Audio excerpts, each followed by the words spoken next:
পর আবারও ফিরে এলাম মহিলাঙ্গনে। আমাদের এবারের আয়োজন স্বাস্থ্য কথা।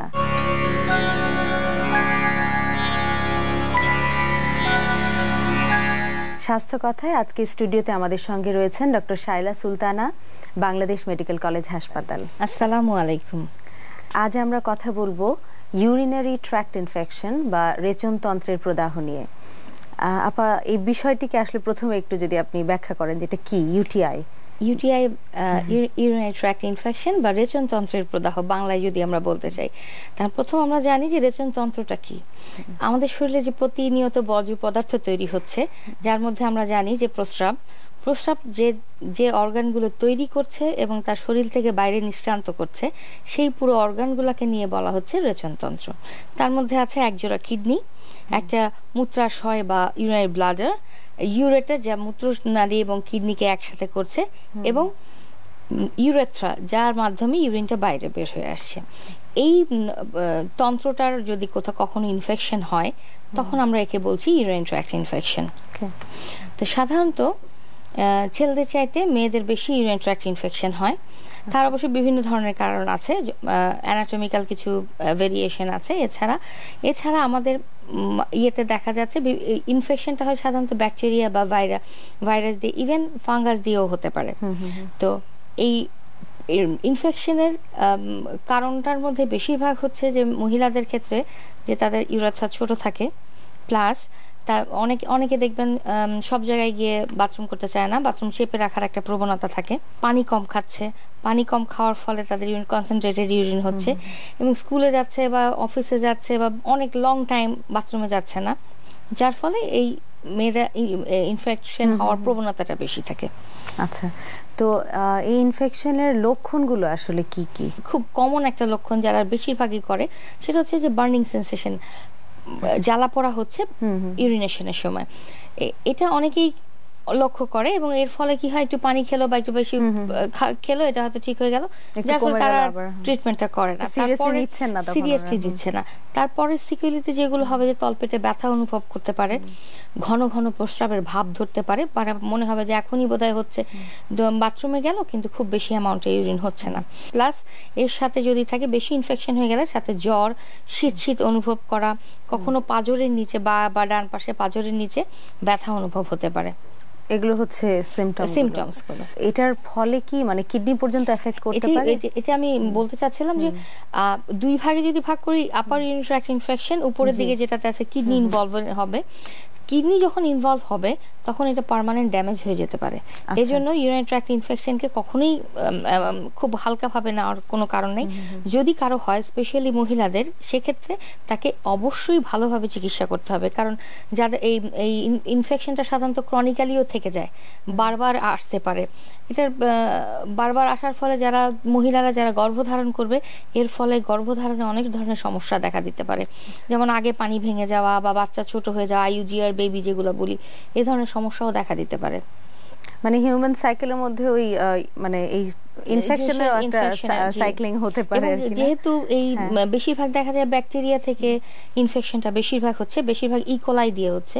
ইকোলাইটা পায়খানায় সবচেয়ে বেশি থাকে এবং খুব শর্ট ডিস্টেন্সের জন্য তাড়াতাড়ি চলে আসে, ইনফেকশনটা বেশিরভাগ ওটা থেকেই হয়। এই ক্ষেত্রে আমি কিছুটা অ্যাডভাইস দেওয়ার জন্য বলবো, মানুষের আমাদের রেগুলারলি কিছু জিনিস পালন করা উচিত। যেমন যারা স্কুল কলেজে থাকি বা ইয়েতে থাকি, তারা পর্যাপ্ত পরিমাণে বাথরুমে যেতে হবে বলে পানি খাবো না, এই কাজটা করতে না করা।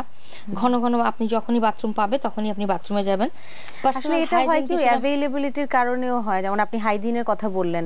হ্যাঁ, আমাদের মেইনটেইন করাটা হচ্ছে সবচেয়ে জরুরি একটা বিষয়, কারণ পার্সোনাল হাইজিন মেইনটেইন না করলে আপনি ঘন ঘন ইনফেক্টেড হবেন।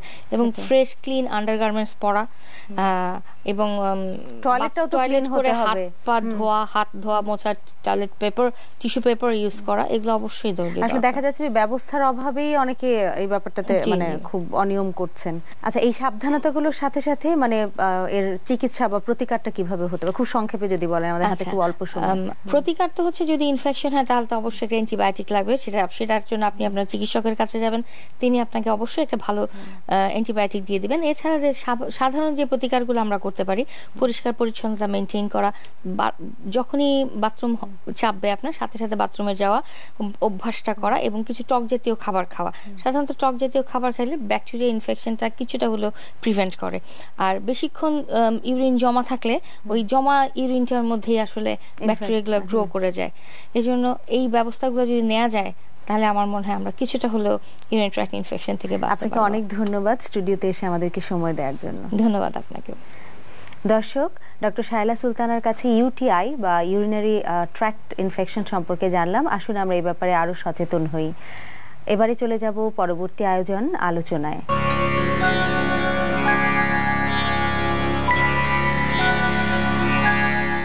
আলোচনায় স্টুডিওতে আমাদের সঙ্গে রয়েছেন ডক্টর সৈয়দা সুলতানা রাজিয়া, অধ্যাপক, বাংলাদেশ প্রকৌশল বিশ্ববিদ্যালয়ে।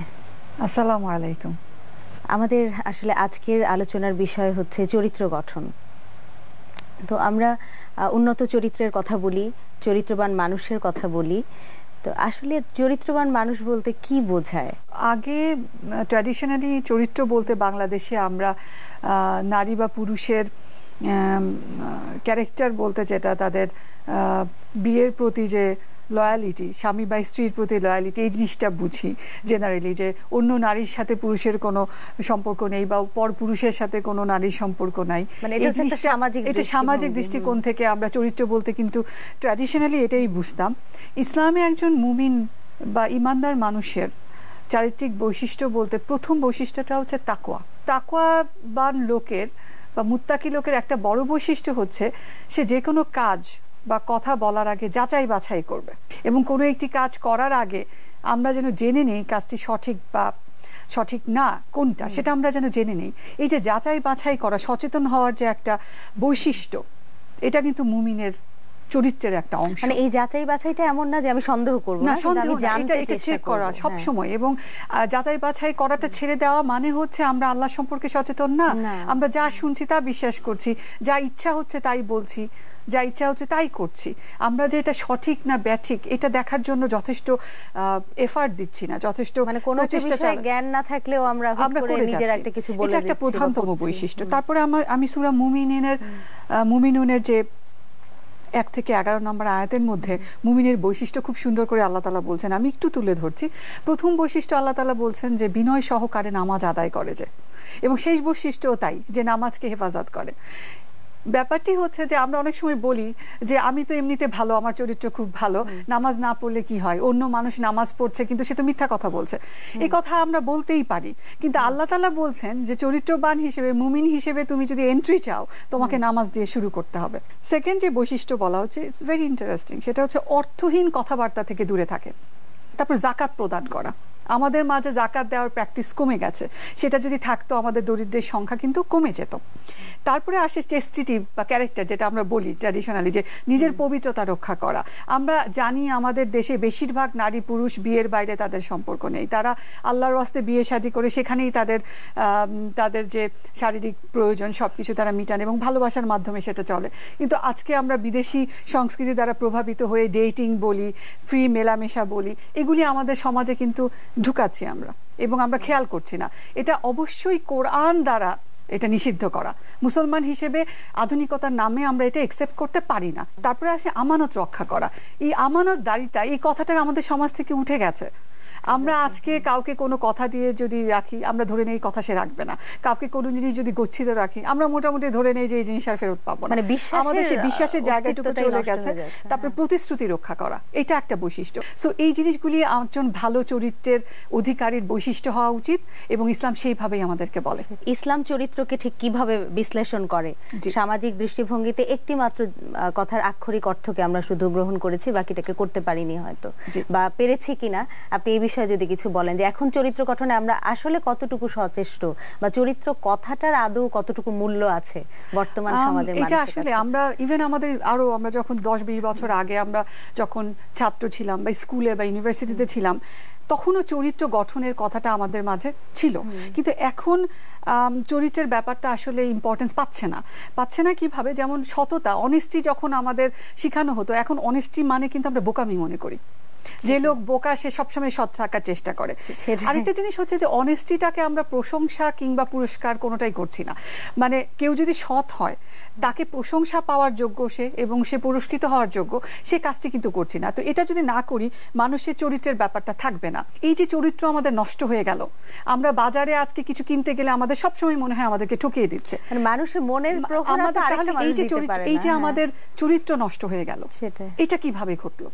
আমরা তো আইনের শাসন দিয়ে অপরাধ কমাতে পারি, খুন কমাতে পারি, আমরা লোপাট ডাকাতি কমাতে পারি, কিন্তু আমাদের যে ব্যক্তিগত বিশ্বাসের জায়গাটি এটা যে নষ্ট হয়ে গেছে, এটা কি পুলিশকে দিয়ে আমরা বন্ধ করতে পারবো?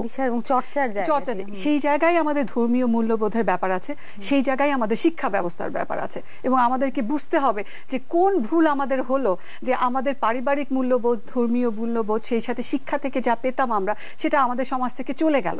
যতই আইনের শাসন আমরা এস্টাবলিশ করতে চাই না কেন, এই জিনিসটি যদি আমাদের মাঝ থেকে চলে যায়, আমাদের মাঝ থেকে আমাদের যে শান্তি সেটা চলে যাবে এবং আইন দিয়ে হোক সেটা আমরা রক্ষা করতে পারবো না। আপা আপনাকে অনেক ধন্যবাদ, খুব মূল্যবান আলোচনা শুনলাম আজকে। আপনাকে অসংখ্য ধন্যবাদ। দর্শক, আমরা চরিত্র গঠন নিয়ে আলোচনা করছিলাম। আমাদের চরিত্রের মধ্যে বিশ্বাসের কোন জায়গাটিতে আসলে সমস্যা আছে কিংবা নেই, বা থাকলে কিভাবে আছে, এর প্রতিকার কিভাবে করতে হবে, আসুন তা নিয়ে আমরা চিন্তা করি, একটি সুন্দর সমাজ গঠন করি, চরিত্রবান মানুষের সমাজ।